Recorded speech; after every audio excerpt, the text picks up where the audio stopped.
The seas pounding hail, heavy rain, and damaged buildings. Find out where that system is heading this morning. Also, California recovery. Mudslides, floods, and deep snow are still major problems in the Golden State. The land over there is still moving, and we have structures that are right on the edge of the bluff. Speaking of extremes, what's behind the intense weather this winter? Extremes at both ends of the country, so really wacky winter. A dolphin is rescued along the Massachusetts coastline. These animals shouldn't be coming onto shore. And the emotional return of 2 seals back to their ocean home. From our nation's capital, this is the National Weather Desk. Good morning, everyone, and welcome to the National Weather Desk. I'm Angela Brown. A powerful system that hammered Texas last night is moving into the Gulf Coast today. If last night is any indication, people should be prepared for heavy rain, strong winds, and also hail. You could hear the hail pounding the car and the ground in this video from our storm chaser, Brett Adair. This is Alma, 40 miles south of Dallas. The hail bigger than a quarter. Look at that. Falling from those supercell thunderstorm clouds. There are reports as well as some hail as big as a baseball or even a tennis ball. The storms also brought heavy rain and strong winds. And in the end, this right here, a beautiful rainbow. There was also quite a lightning show. This video is not sped up right here. This is exactly what it looked like outside of our station in Austin. Plenty of cloud to cloud and cloud to air lightning. We have not heard about any reports of damage caused by all of this lightning, but the region did not escape unscathed. I looked up and you could see it was coming from this way, and then this one was coming this way, and you could see like circulation in it. So I thought it'd be best for everybody to get inside. And that's the general manager of a car dealer in Texas. The storm caused the side of the building to collapse. There's also damage to the roof and at least one car. The police department west of Fort Worth posted these pictures right here on Twitter showing an overturned truck and some minor damage in neighborhoods.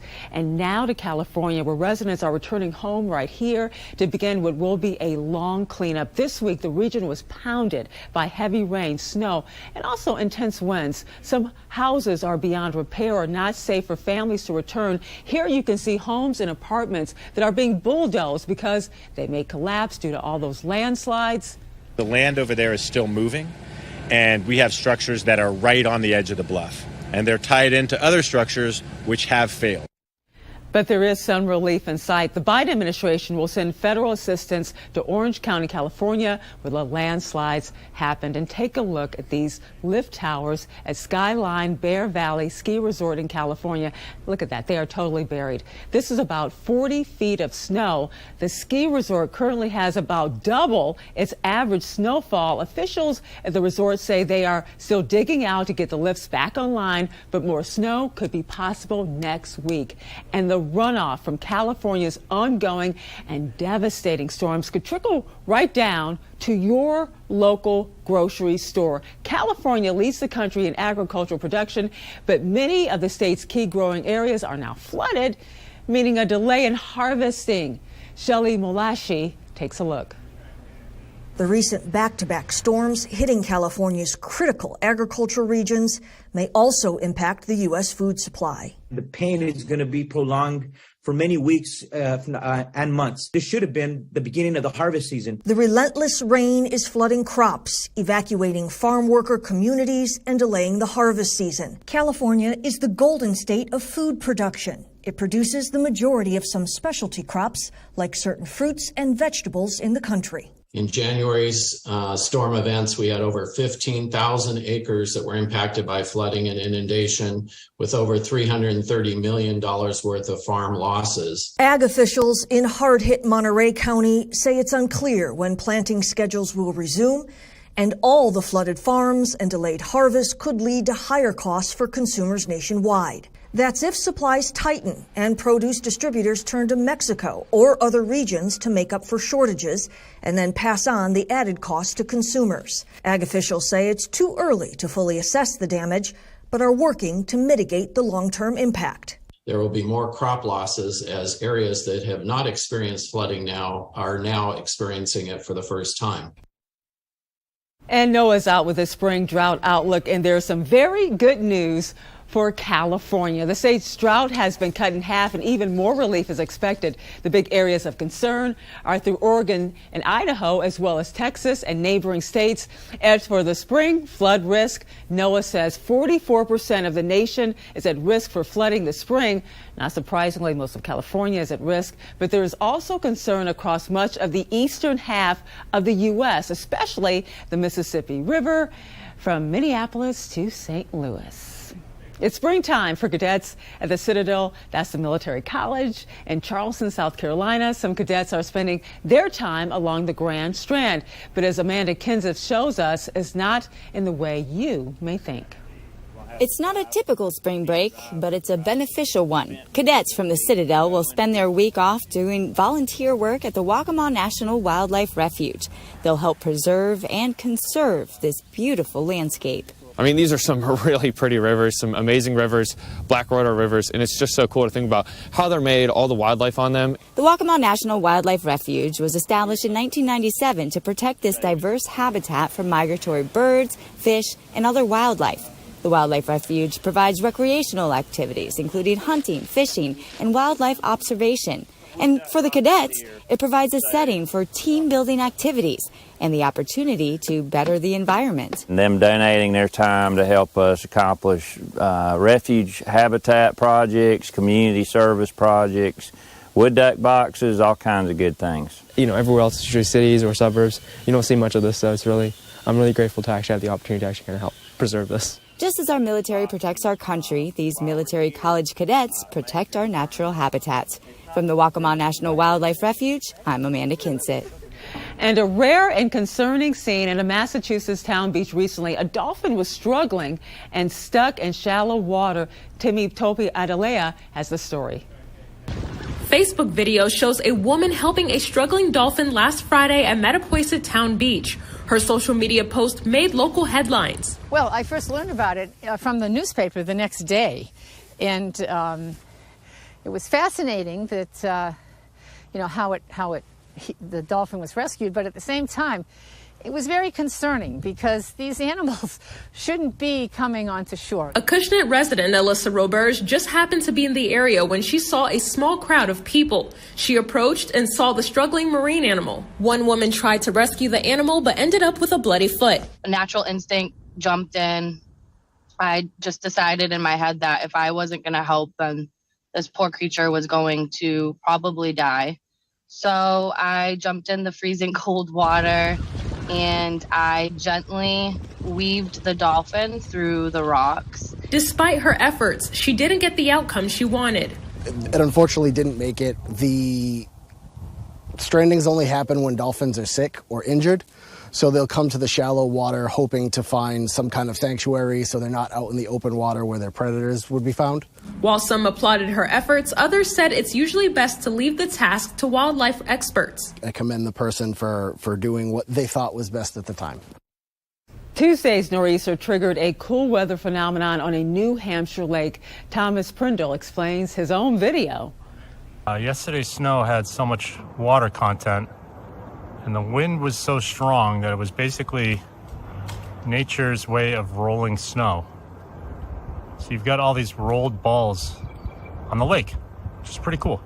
Yeah, you need the right combination of snow and wind conditions along with an open area like a lake for these snowballs right here to form. And clearly those conditions were right and were met this week. NASA says the moon has a lot more water on it than they once believed. This map pieces together that you're looking at the water distribution on the moon's surface. Researchers believe much of the lunar water can be found on the moon's south pole. NASA says lunar water could be a critical resource for establishing a human presence on the moon. And a new discovery on Venus. Scientists have found evidence of volcanic activity. NASA first captured images of the planet's surface in the early 1990s. While looking over the decades-old images, they spotted a volcanic vent. They say it changed shape and got much bigger during an 8-month span. This is the first evidence of recent volcanic activity, and we will be right back.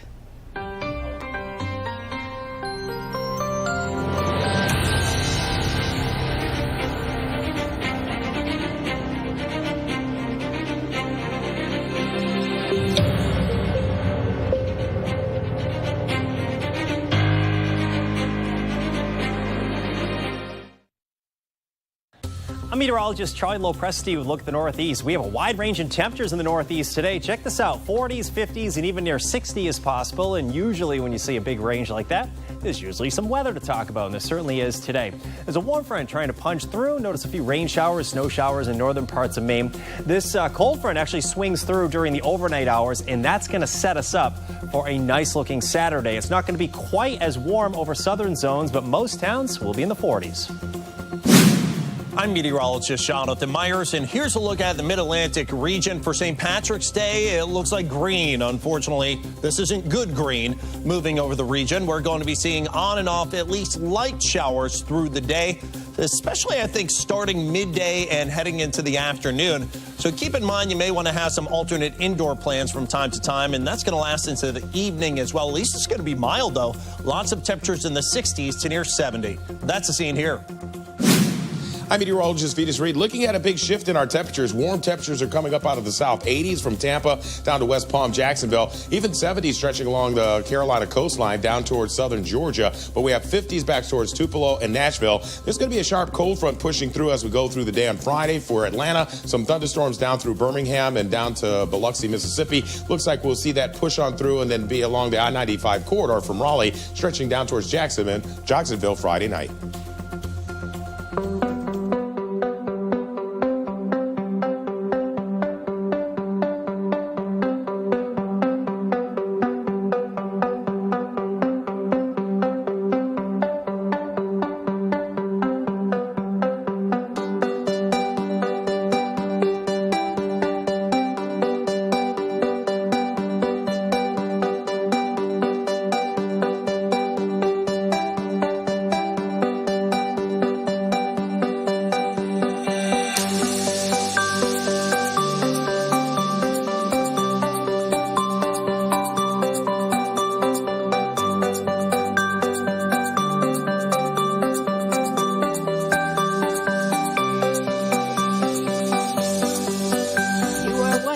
The National Weather Desk. And welcome back, everyone. Winter is wrapping up, and for some, it was a wild season of extremes. Emily Gracie spoke to an expert to find out why this year was simply so intense and what factors were at play. Basically, we had 2 severe weeks of winter right around Christmas and then in early February.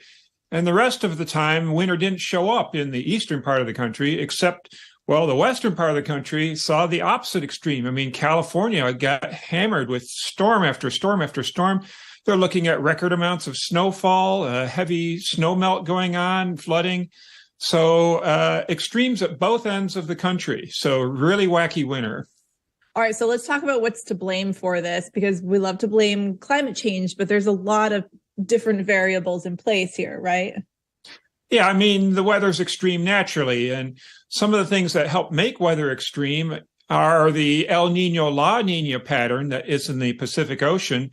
And we saw a strong, well, not a strong, but a medium strength La Nina pattern this winter, which contributed to some of the extremes.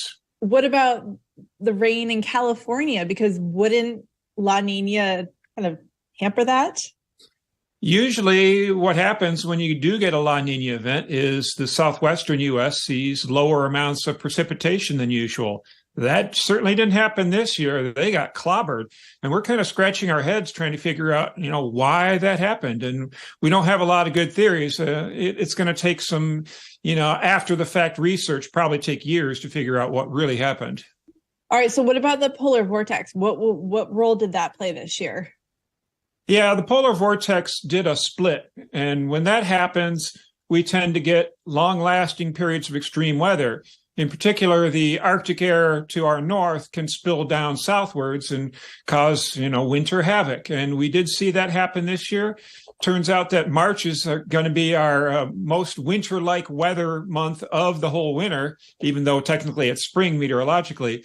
And that's because of the polar vortex split. Here's an update to a situation we told you about earlier in the year. 2 Seal Pups are back home in the waters off of Maine. It comes after some rehab time. They were found underweight and needing to learn how to eat fish. Asia Reed was there to witness their journey back into the sea. Those seals are gray male seal Gracie and gray female seal Sunshine.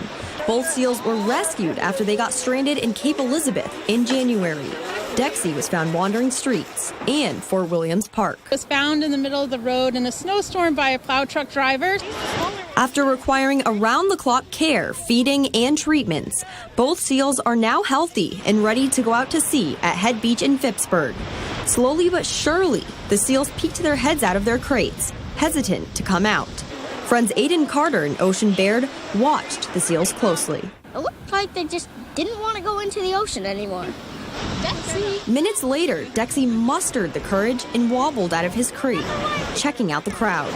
Sunshine was more hesitant, waiting for her perfect moment to return home. As Gracie slid down the beach, he finally got to sea. Just as Sunshine decided it was her time. Gracie waited closely to shore, watching Sunshine make her way down. And do folks think the seals will return to land? They'll definitely come back. No, they should just stay in the water and play. Hopefully not. Minutes after Sunshine joined Gracie in the ocean, they disappeared to sea. Gracie has a satellite tag to keep track of his location.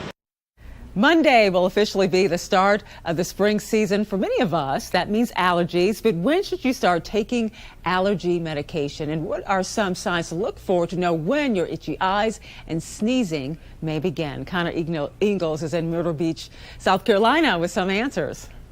Springtime for many means sneezing, itching, or even eye-watering, better known as allergy season. But the truth is, there's no designated season for allergies. In fact, allergy season is a year-round event. Seasons can be different for different people depending on what their allergies are. Spring seasonal allergies start when the weather warms up, which can mean earlier or later depending on the year. Our forecast for the last few days has been excessively warm, and that warmth means you're going to have an increase in allergies based off of early pollen with such an early blooming season. You're probably wondering when you should start taking your allergy meds. The allergy medicines work much better if they're taken early or even before your symptoms start.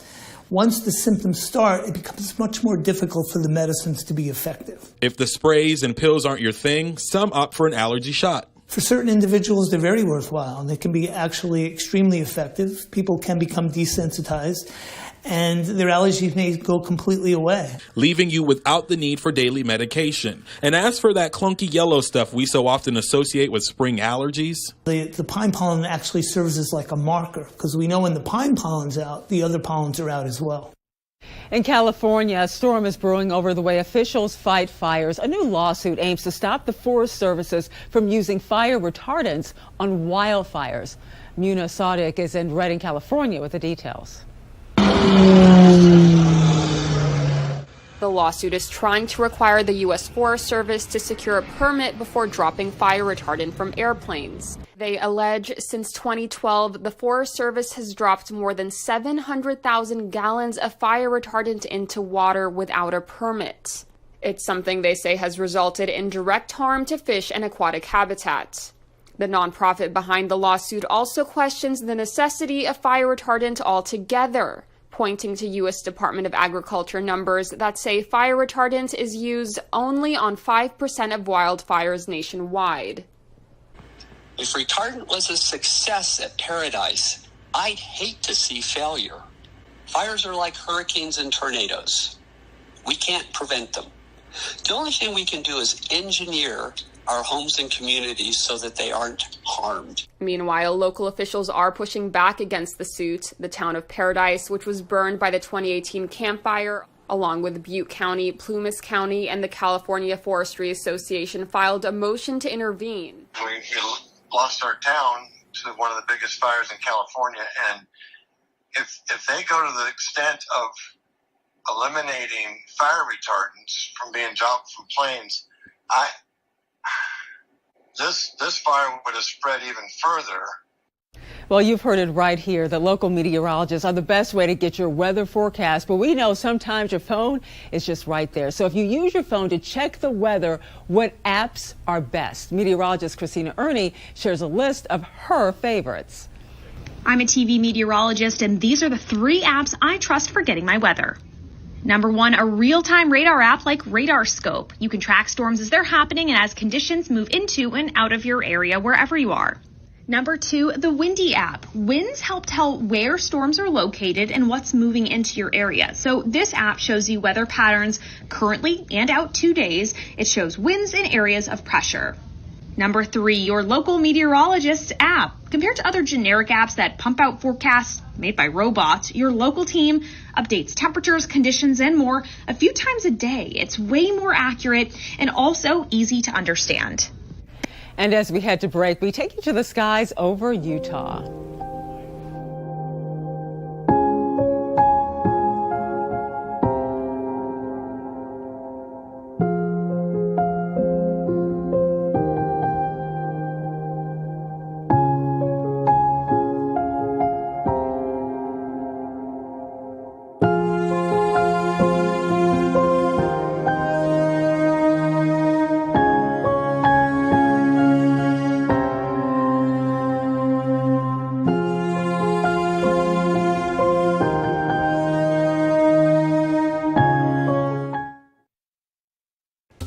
Happy Friday, everyone. Happy St. Patrick's Day. I'm meteorologist Phil Kelly. Pretty strong cold front moving through. Going to bring rain to the Ohio Valley. Already starting to dry out into the upper Midwest. But look at these temperatures. Low 30s. 16 only for the high today into Minneapolis. We'll see the drier but colder air pushing through the rest of the region. Still fairly mild into the central plains, but Arctic wintry cold for the rest of the region through the weekend.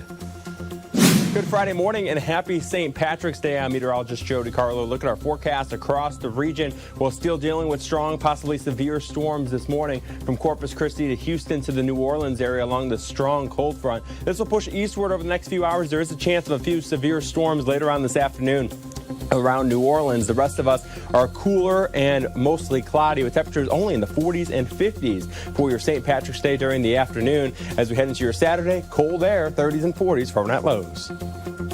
Well, hi there and a good Friday morning to everybody. I'm meteorologist Shannon O'Donnell. We're talking about drying out and warming up and down the I-5 corridor, which we desperately need in the Golden State with all of the recent flooding and atmospheric river issues. Back into the mid-60s for San Diego, 53 in Reno. Still chilly out of Jackson Hole with 31 there today near Yellowstone. Weather maker this big area of high pressure clearing things out over the inner Mountain West. And that's the scene from here.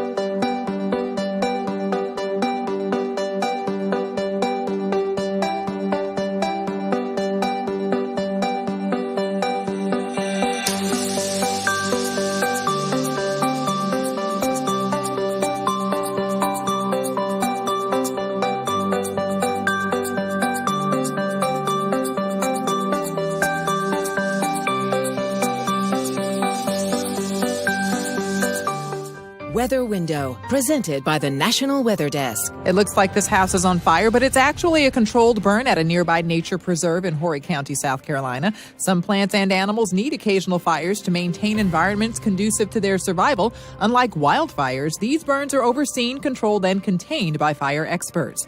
And after a week of rain, some snow, clouds, and breezes, signs of spring are abutting in Providence. For more content like this, follow the National Weather Desk on Twitter. Well, it's been another wild weather week in parts of the east and west coast. We focus on California, where yet another atmospheric river drenched parts of the state. This viewer right here captured this photo of a tree that fell down the road, as you can see right there on Tuesday, and water from the Sacramento River backed up the creek near this viewer's home, turning their land into an island. They couldn't get out, but they were just fine in that case. And this rainbow seen from the Oroville Dam spillway in Oroville, California. We love to share your weather content on air. You can find us on all of your favorite social media platforms, including Facebook, Twitter, Instagram, and YouTube. Just search the National Weather Desk. We'll be right back.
Thank you for joining us. Monday, we'll be covering the first day of spring with tips on getting started on your veggie garden, how to keep away those pollen allergies, and things you can do to prepare for those intense spring storms. I'm Angela Brown. Have a great weekend, and we'll see you right back here on Monday.